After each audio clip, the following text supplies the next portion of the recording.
இந்தோனேசியாவில் அவதானிக்கப்பட்ட இந்த பறக்கும் தட்டு தொடர்பான காணொளியே இன்றைய உலகில் பேசுபொருளாக பல்வேறு அறிஞர் மட்டங்களிலே தோன்றியுள்ளது. இந்த பறக்கும் தட்டுக்கள் உண்மைதான் என ஏற்றுக்கொண்டு நடந்த சம்பவங்களின் காணொளிகள் 3 சமீபத்தில் பென்டகன் வெளியிட்டிருந்தது.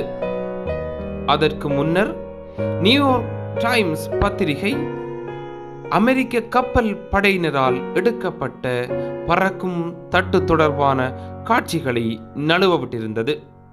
அப்போதெல்லாம் அமைதியாக இருந்த வல்லரசாகிய அமெரிக்கா உண்மைகளை மெல்ல மெல்ல ஒத்துக்கொள்ள தொடங்கியிருக்கின்றது. இந்நிலையிலே அமெரிக்க அரசானது எதிர்வரும் 1/6/2001 அன்று பறக்கும் தட்டுக்களை பற்றிய அறிக்கை ஒன்றினை வெளியிட இருக்கின்றது. அதன் மூலமாக இதுவரை ஏலியன்கள் சார்ந்து நாம் கொண்டிருக்கின்ற பெரும்பான்மையான அபிப்பிராயங்கள் மாறலாம்.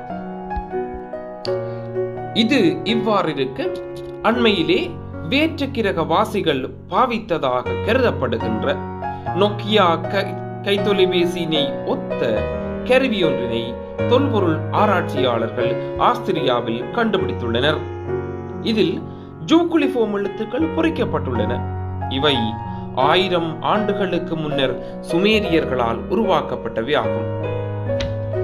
இந்த 800 வருட பழமையான செல்போன் போன்ற கருவியானது வேற்று கிரகவாசிகள் பூமிக்கு வந்து சென்றமைக்கு சான்றாதாரமாக பார்க்கப்படுகின்றது.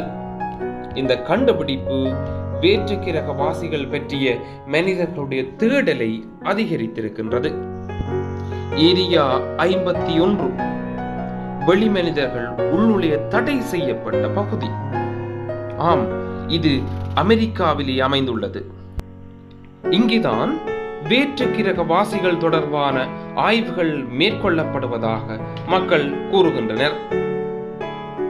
அத்தோடு 1947 ஆண்டு மீட்கப்பட்ட ஒரு வேற்று கிரகவாசியின் உடலும் இங்கு பாதுகாக்கப்படுவதாக ஒரு தகவல் வெளியாகி உள்ளது. இந்த உலகத்திலே அவிழ்க்கப்படாத முடிச்சுக்களிலே இந்த வேற்று கிரகவாசிகளும் அவர்கள் பயணம் செய்கின்ற பறக்கும் தட்டுக்களும் உள்ளடங்குகின்றன.